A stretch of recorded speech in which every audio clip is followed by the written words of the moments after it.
Hey, Pete. Just want to get this one out of the way. No idea what this one's going to be. Yeah. 3 former Ole Miss players have been ruled eligible to return to college after being at camp with NFL teams, and one of them is reportedly transferring within the SEC. Maybe not even with this specific situation. I'm not sure what you can say on it, but do you have any statement on the state of things in college football right now? I think obviously it's unique times. I mean, I think every year has been a little something different, kind of since COVID. There's been something new that you've had to manage and go through, and it's always very fluid. Feels like it changes every day with a different court case and all those type of things. But I think this one's unique based on the timing of things, kind of like we talked about in the last press conference is, all right, here were the guidelines in which you were responsible for managing a roster. And there's numbers and there's specific things that obviously you got to do to put yourself in a position to win. So I think from the very beginning, some of these guys that have become available to the outside looking in don't always fit a need, all right, where we're at. And that's kind of what I said last week. It was like, from an injury component, there are things that you've had some banged up spots to where obviously if this is what we're going to do and this is what everybody's doing, within the framework of college football, then there are certain spots that obviously we would have interest in too. And there are certain spots to where we filled with really good players that have gone through a spring and gone through a summer and done everything the right way, that obviously there's not a need there. I'm not going to get into my feelings of what I think it does for the sport. I don't think we got enough, time right now to do all that type of stuff. But I think all of us obviously have a responsibility to our current roster, and then there's a responsibility in the chair that you're in also to, produce a really good football team. I'm strictly basing it on, okay, what's in the room right now, right? Our numbers are where they're supposed to be. We got really good players that we went and recruited that have invested and bought into what we're asking them to do. And then there's some spots that we got banged up, and that room wasn't what it is in January. We got some guys that with some season-ending injuries at certain spots that if it becomes available to give us more opportunity and more depth, and that's what we're all doing, then we'll have to look into that. I'll get another one out of the way. I think over the weekend, Walker kind of mentioned a story that y'all had the FBI come through and sweep the Manning room for bugs after the coaching deal. Did that happen? Say that again?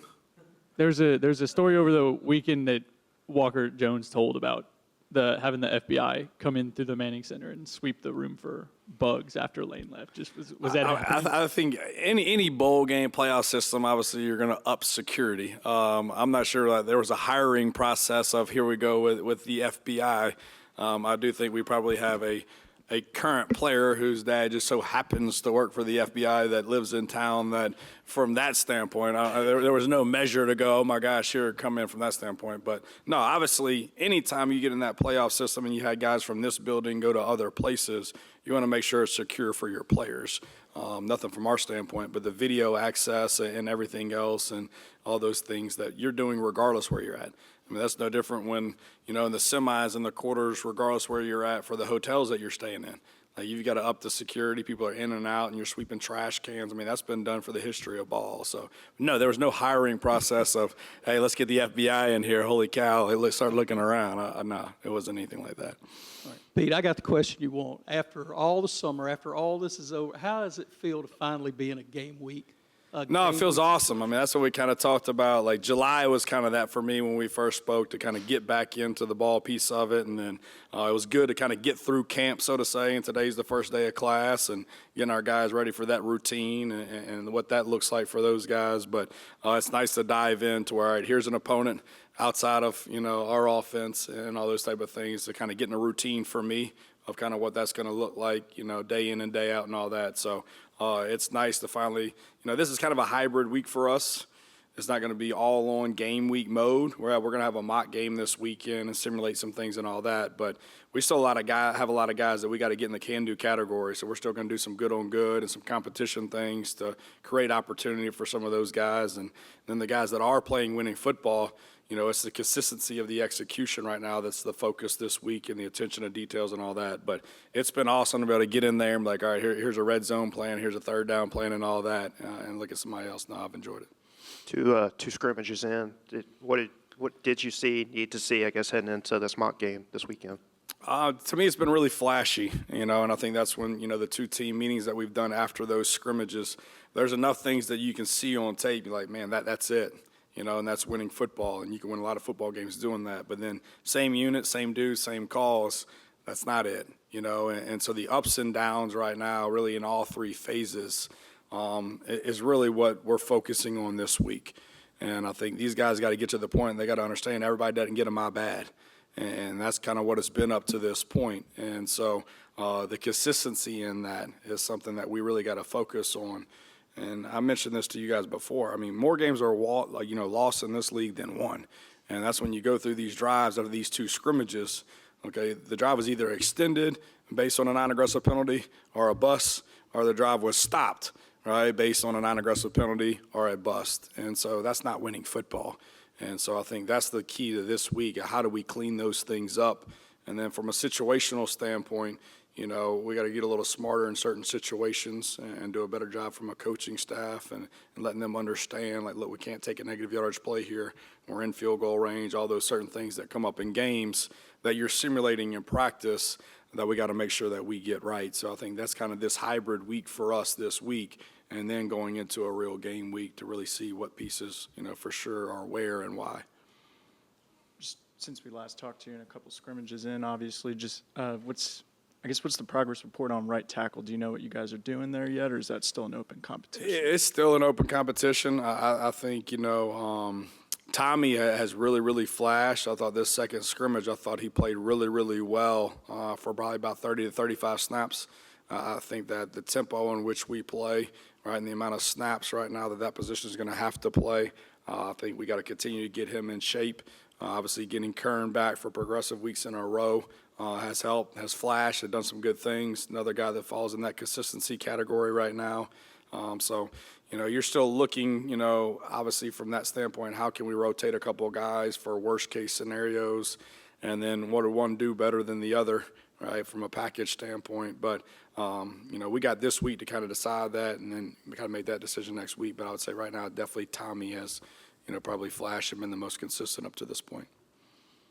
With it being the first day of classes, how does academic kind of relay into the room a little bit? What is their academics, let me rephrase.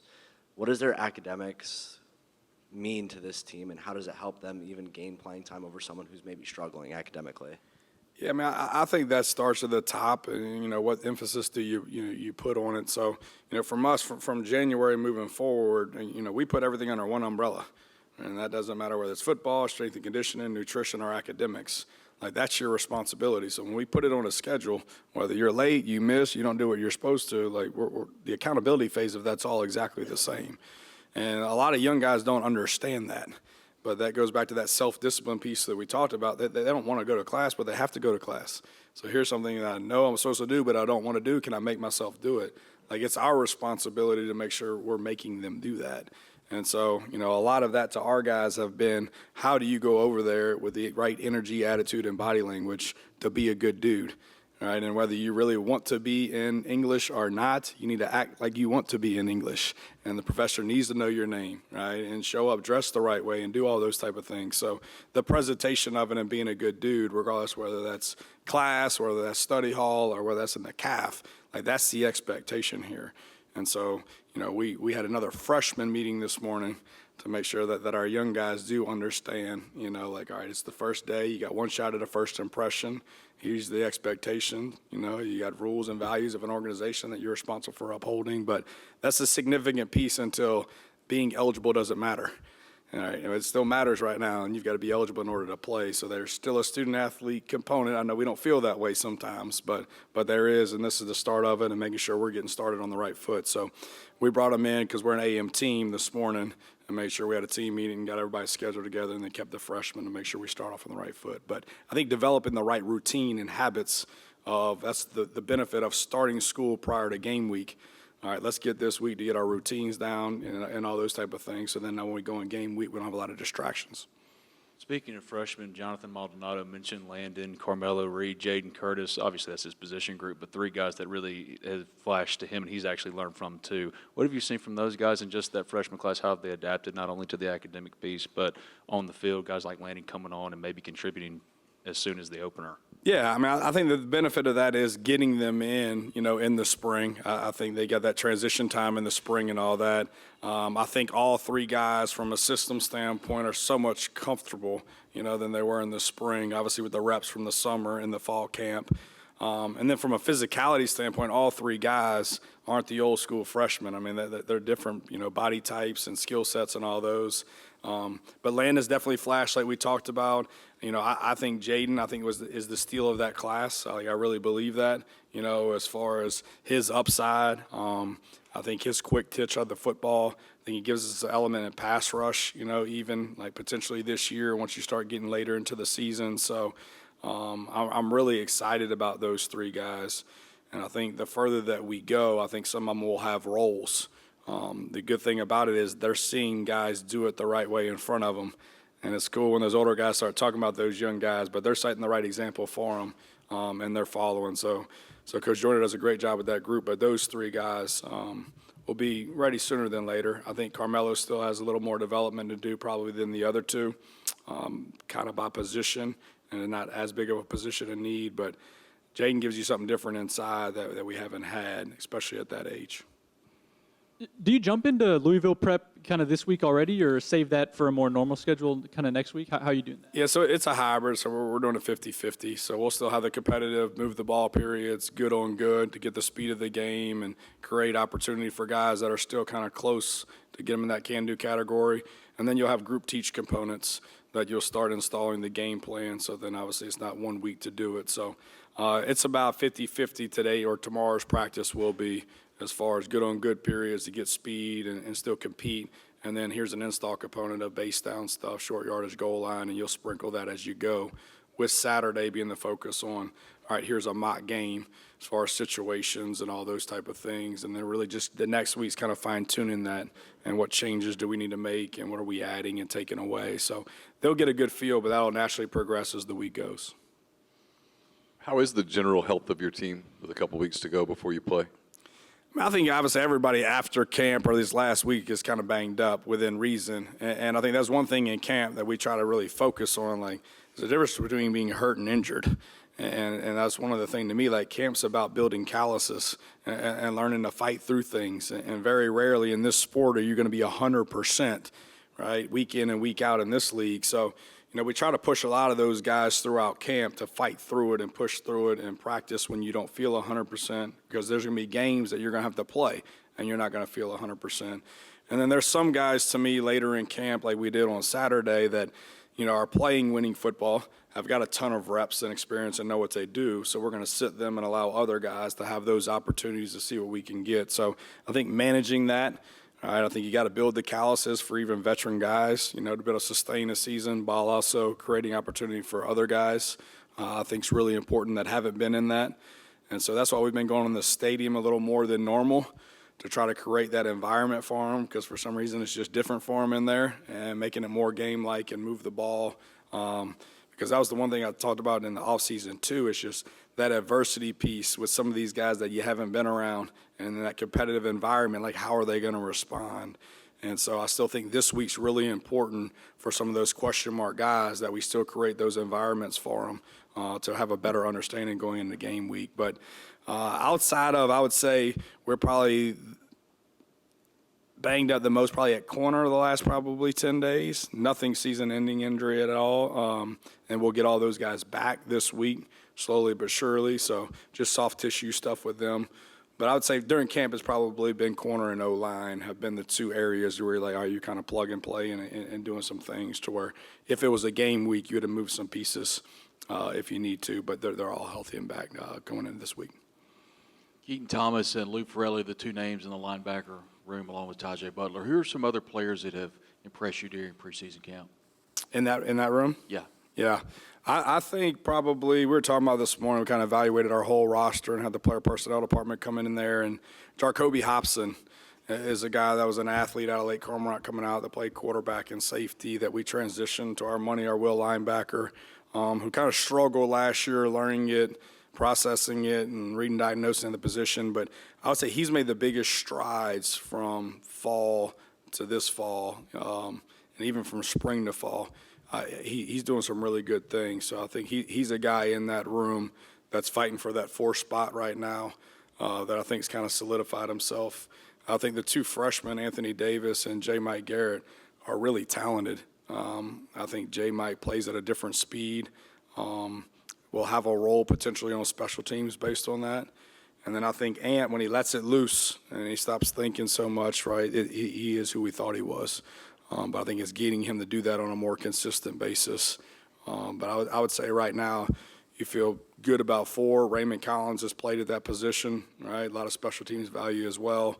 More of a specific role and packages, for him to go in. So, but it has SEC experience and it's been in the system as well. So, like I said before, you got some quality depth there that if it gets to that. And then I think it's important to have some other packages and move Get around some. Move Perkins around some and be able to stack him some based on what personnel you're going against. So I think you'll see that throughout the season some too.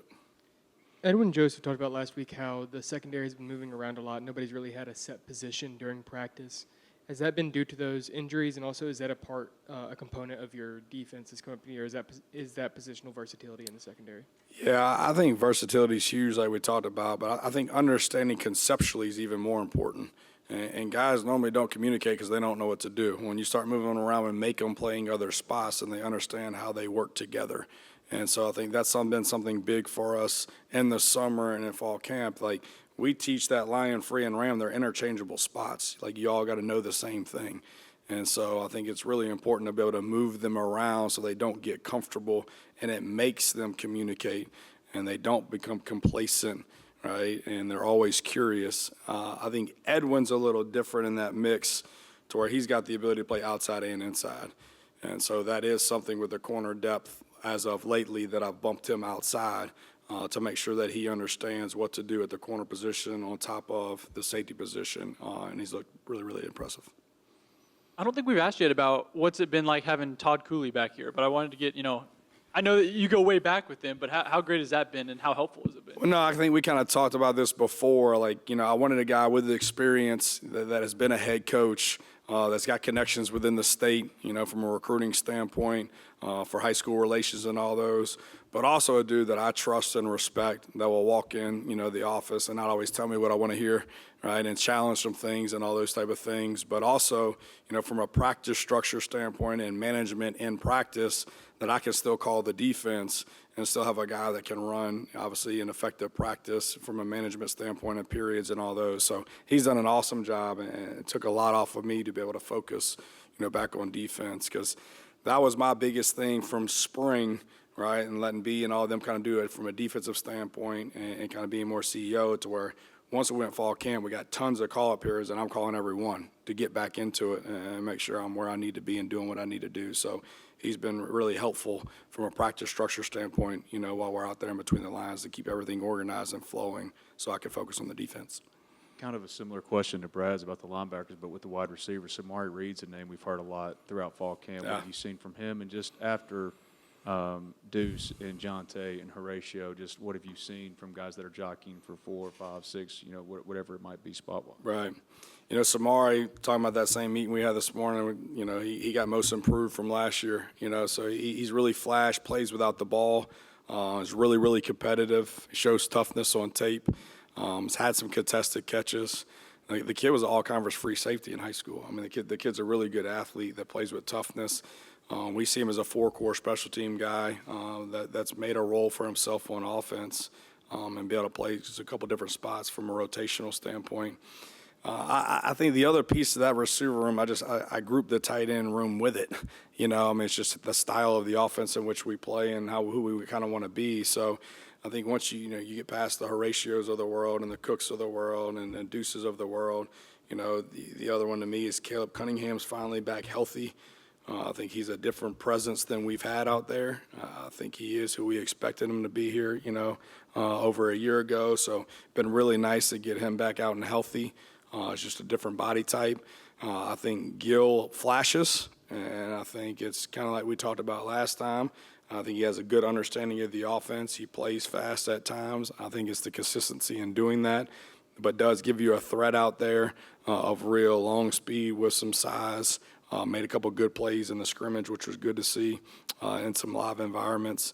And then I think there's, the guys like Samari and the Levi Blunts of the world, and there's going to be some other names like that. You're going to look out there and like, who's that? That do a really good job of knowing the offense and are really tough and play extremely hard and aren't going to get you beat. And so there's going to be some of those guys that have roles that are going to be playing as well and rotating. But I think, between Mike Smith, and the Odoms of the world and the Haas's of the world, I mean, they're an integral piece to that. And so there's not going to be a lot of times where there's more than 3 out there. And so you got to get too deep. But some of the young guys are really coming on, I think, and if we can get them healthy, I think there's some other guys in that room that'll be able to show up probably game 5, game 6. Coach Patrick McCabe, WTVA. You might have answered this before, but even as a defensive-minded coach, you're not leading defense, but how do you balance your defense between wanting to be aggressive versus being a disciplined aggressive? Yeah, I mean, I think you hear the term control chaos all the time. I think it really is based week to week. I mean, I think it's who you're going against, what's their style, what's the matchup on the other side of the ball. The key is always, like, how do you get them behind the sticks and create negative yardage plays without having to blitz? And so sometimes you can do that through simulators or line movements or things like that. But, by nature, like, we want to be the aggressor on defense. And we're not just going to sit back here and read and then attack. No, we're an attack-react team on defense. And there's a lot of different ways that you can affect an offense and timing and rhythm of throws and protections. And you don't always have to pressure to do it. And so I think all that kind of comes together. And so stems and disguises, to me, are just as important as pressures. But I think a lot of it's based on who you got. I think you start outside in with that kind, question normally. Do you feel like you can win one-on-one outside, which allows you a lot of flexibility? And then a lot of it's going to be how good are them 4 rushers. If you can rush 3 and get there, then why the hell rush 5? I mean, some of it's simple math based on who you got and who you're playing. So that's week to week, but we're definitely going to create negative yardage plays and try to create takeaways to get the ball back to our offense in the best field position possible. And I think you got to be aggressive to do that. Obviously, the fans have very high expectations of this season, but what are your expectations of the fans as far as showing up and supporting and being there on the field and in the stands? Yeah, I mean, to me, it's Tulane, right? I mean, my last taste of being in that stadium was Tulane, one of the best environments that I've ever been in. So, if they created that environment, at least since I've been here the last 3 years, we talked about before, like, since I've been here in 3 years, we've lost 1 game in that stadium. And a lot of that's based on the support and the environment that they create and all those type of things while players preparing really well and playing really well on top of it. But, I mean, there's excitement, right? But there's excitement when you put a really good product on the field and you go win football games. People want to come and watch that. And so we got to continue to be able to do that. But I have no expectation for them. I think they know there's an expectation on us. They know there's an expectation on them. And it's to continue to do what they've done up to this point to create an unbelievable atmosphere in the vault. And I think it's a really tough place to play. To kind of build on that a little bit, you've coached now 3 games with 2 of them being neutral site. Is that kind of different from preparing from a home game or an away game? To me, the preparation component of it is no different. And then I think, like, real competitors, like, really don't even notice the venue you're in. I think it's like, everybody talked about it the last place. Like, it wasn't until like a timeout in the 4th quarter that you really realize where you're at based on a certain song. Like, there's little pieces of a game as a coach or a player. You're like, oh, shit, like, this is where I'm really at, right, based on this. But outside of that, I mean, like, it's the attention to detail, and you're seeing a signal, and, like, you're going through a eye progression, and, like, you're competing, like, you don't realize it.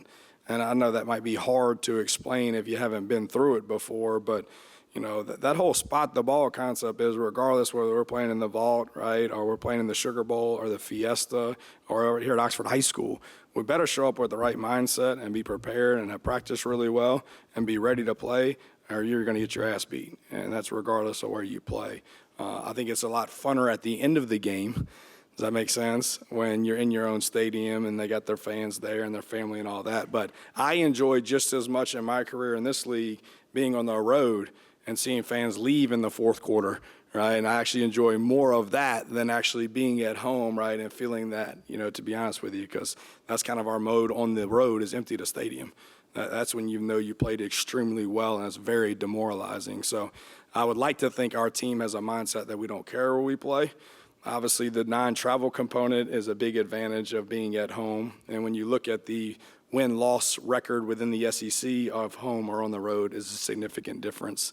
But you would like to think your preparation and everything up to it, you would like to think is not different. Some of the travel piece to it does affect people a little differently from a preparation of the time and where you're meeting and all those type of things. But I would like to think the venue doesn't matter.